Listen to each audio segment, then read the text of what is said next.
मैं हॉस्टल के छत के ऊपर खड़ा था कि मेरी नजर इस जहाज के ऊपर पड़ी और मैंने देखा कि यह जहाज बहुत तेजी के साथ जमीन की तरफ आ रहा है और यह जहाज मुसलसल मेरी तरफ भी आ रहा है। और उसके बाद मैंने जब देखा तो मुझे यकीन नहीं आ रहा था, और उस दौरान मैं हॉस्टल के छत के ऊपर मौजूद था और अपनी माँ से बात कर रहा था। और उस दौरान जब मैंने यह देखा कि जहाज मुसलसल जमीन की तरफ भी आ रहा है और मेरे हॉस्टल की तरफ भी बढ़ रहा है, उस दौरान मैंने अपनी माँ को कहा कि मुझे फोन बंद करना होगा, और फोन बंद करते हुए मैंने उसी हॉस्टल के छत से छलांग लगा दी। छलांग लगाने के बाद मैं एक तरफ भागने लगा, और जैसे ही भागने लगा कुछ टाइम के बाद हमारे हॉस्टल के ऊपर ब्लास्ट होता है, और जब मैं पीछे देखता हूं तो वही जहाज हमारे हॉस्टल का सत्यानाश कर चुका था। मुकेश कुमार, जिसका ताल्लुक इंडिया से है, और उसने आंखों देखा हाल बता दिया, और उसने कहा कि जैसे ही ये जहाज इस हॉस्टल के सामने टकराया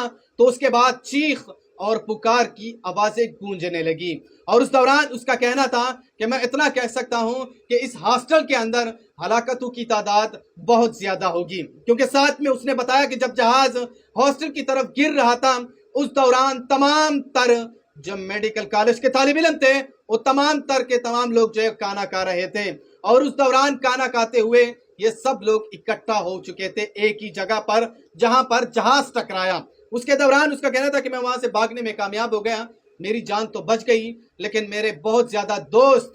इस